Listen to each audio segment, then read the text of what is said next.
शेख मंजूर हुसैन शिया काउंसिल के डिविजनल सदर हैं।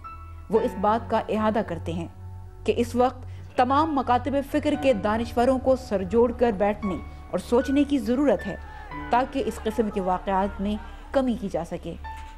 मसालिक जो है वो अपना अपना एक नुक्ता नज़र है, एक गुलदस्ता है जिसमें मुख्तलिफ फूल सजे हुए हैं। इख्तलाफ हो सकता है नजरियाती, लेकिन बुनियाद तो एक है। सारे मकातिब फ़िक्र अल्लाह की वहदानियत पे यकीन रखते हैं। कुरान उनकी यानी के लिए एक दर्स इनकलाब है। रिसालत इमाम की ख़त्म नबूवत पे सब यकीन करते हैं। हज हो, ज़कात हो, रोज़ा हो। अब तरीक़ेकार में अगर कोई फ़र्क आ जाए, कोई नमाज यहाँ हाथ बांध के नहीं के पढ़ रहा है, कोई हाथ खोल के पढ़ रहा है, ये बात तो नहीं है। मंजिल तो एक ही है, नमाज सब पढ़ रहे हैं, रोज़ा रख रहे हैं, कोई 5 मिनट पहले खोल रहा है, कोई बाद में खोल रहा है। ये क्या ऐसी चीज़ है? मुख्तलिफ मजहबी इज्तिमाआत और इबादतगाहों पर हमले एक लम्हा फ़िक्रिया है। जहाँ एक इंसान को सोचने की मुकम्मल आज़ादी है, वहाँ उसे मुआशरे का फ़र्द होने की हैसियत से जीने का भी पूरा पूरा हक हासिल है। इसीलिए हमें इंसानी जानों के ज़िया को हर तरह से रोकना होगा। भाई भी मेरा शहीद हुए बेटा।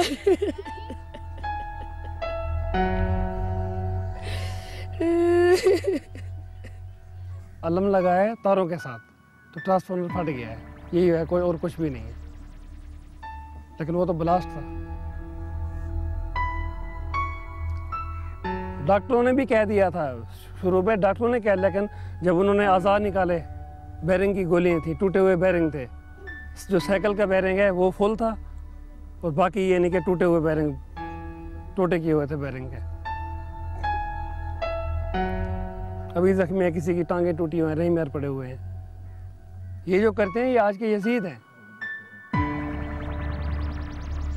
ये हमारा कुछ नहीं भी, ये छुप, वही कह रहा हूँ ना, ये छुप के वार करते हैं। सामने करें तो हम इनको बताएं ना, सामने आए, क्या असर करते हैं हम उनका। मैं इस ख़ानदान में सबसे बड़ा हूँ और ये मेरे तमाम के तमाम 11 बेटे शहीद हुए हैं।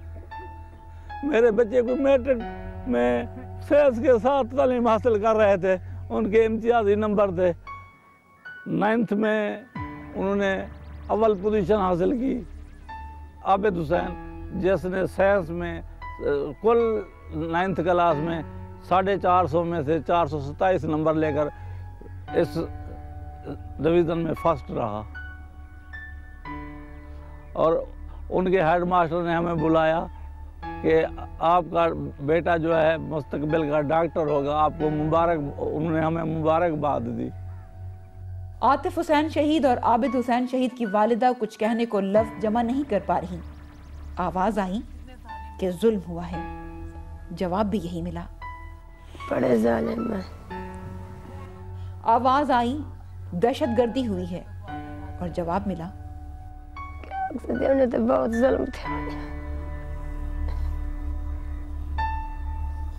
फिर पूछा गया कैसे बच्चे थे दोनों, आतिफ हुसैन और आबिद हुसैन। तो ख्यालात में खोई माँ ने कहा, मेरे बड़े लायक थे। मैं आगे चली गई, घर खड़े हैं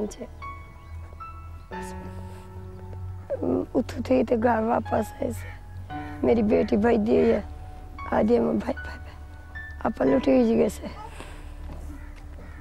मैं भाई अल्लाह तले डठी हाँ पीछे दर्द पाए गए मैं ढाई पाई उठ गया मेरे 2 बेटे शहीद को कोई नहीं हो 10वीं पढ़ने एक डॉक्टर बनना चाहता पढ़िए जवान पहले नंबर स्कूल पूरे नहीं हो सकते। ये मुसलमान नहीं है, मुसलमान हैं ही नहीं जो ऐसा काम करते हैं। हम अमन के पैरोकार हैं, हम जालिम के साथ नहीं। ये मुसलमानों का फेल नहीं है, ना इस्लाम इजाज़त देता है। इसी तरह अगर दूसरे मसलक के उलमा कराम जहाद समझ के ये काम करें तो अमन आ सकता है, नहीं तो नहीं। इंसानी हुकूक के रहनुमा खुदकुश बमबारों की भर्ती के लिए गुर्बत, बेरोजगारी और नाखानदगी को अहम सबब करार देते हैं। कहा जाता है कि मजहबी जुनूनियत लिए इस मकसद के लिए लोगों को अपनी जानिब राग़िब करना, लोगों को खुदकुशी पर आमादा करना कोई बड़ी बात नहीं। किसी भी माशरे में, किसी भी मज़हब में सुसाइड बॉम्बिंग को सही नहीं करार दिया गया। हम सब मुसलमान हैं, खुदा का शुक्र है, हम कंडेम करते हैं इस चीज़ को, सुसाइड बॉम्बिंग को। ज़्यादातर जो रिकॉर्ड देखा गया है उसमें कम सिन बच्चे जिनका इतना एक्सपोजर नहीं है, जिनको दुनिया के बारे में, बाकी चीज़ों के बारे में इतनी इन्फॉर्मेशन नहीं है, उस वक्त एक सेंसिटिव बंदा जज्बाती भी ज़्यादा होता है, उसको इस चीज़ पे आमादा करना वो भी आसान होता है, उसका ब्रेन वॉश करना आसान होता है। हो सकता है अगर नशे वाली कोई चीज़ें जिस तरह आप करते हैं, हाँ उनका इस्तेमाल भी हो सकता है कि उनका नशे का किसी और चीज़ का इस्तेमाल करवाया जाए ताकि वो अपने सेंसेस में ना रहे और जाके ये काम कर ले। दहशतगर्दी का पहले भी आज से 10-15 साल पहले एक वाक़या हुआ है जिसमें जुलूस के दौरान जुलूस जो लाइसेंसदार था रास्ते में एक मस्जिद थी, उसमें नमाज पढ़ने के लिए ठहर गया और उसको उसी मस्जिद में कत्ल कर दिया गया। ये जिम्मेदारी रियासत की है, हुकूमत की है कि वो ऐसे अनासर जिन्होंने नफरतें घोली हैं, जो जुल्म बर्बरियत का बाजार गर्म किए हुए हैं, उनका कला कमा करे। आज अगर करारे वाकई सजा दी जाए दहशतगर्दों को, टीवी बराह रास्त टेलीकास्ट करे तो ये खत्म हो जाएगा। लेकिन ये है कि आज तक कभी कुबार एक आधा कोई यानी कि ऐसा केस आया है जिसमें सजा हुई है, वरना अदालतों से बरी होती। अदम तहफ़्फ़ुज़ के शिकार लोग अमन व अमान और तहफ़्फ़ुज़ चाहते हैं। वो चाहते हैं कि हर किस्म की मजहबी और सियासी मुनाफरत को ख़त्म करके उन बैरूनी अवामिल के बारे में गौर किया जाए जिनकी वजह से मुआशरा दरहम बरहम है। आखिर वो कौन हैं जो हमारे दरमियान नफरत के बीज बो रहे हैं, हमें टुकड़ों में बांट कर अपने मकासद हासिल करना चाहते हैं, हमारे खून से हाथ रंग रहे हैं।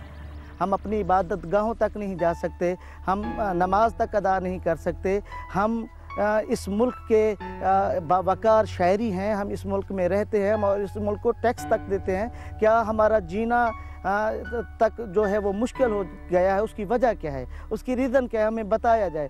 ये हम जब सवाल करते हैं बाला अफसरान से या लोगों से तो वो एक ही जवाब देते हैं कि जी ये बाहर के लोग हैं जो हमारे साथ इस तरह कर रहे हैं। कोई देखने का मंजर नहीं था, कोई बाप अपने बेटों की लाशें उठा रहा था। अभी आपने देखा है कि एक बहन ने अपने भाई की लाश को उठाया। मेरा शेर भाई था, मेरा कड़ियल जवान भाई था। ये सारे नन्हे शहीद मेरे भाई के सिपाही हैं। इन सब से बड़ा मेरा भाई था जो फौज का सालार बन के सोया हुआ है। 2 बच्चे हैं उसके यतीम, एक मुंतजर है 7 साल का है, एक साहिल अब्बास 6 माह का है। हम उन बच्चों को क्या जवाब देंगे? 6 में, अब वो 8 में होता, उसे 2 क्लास से पीछे करवाया था।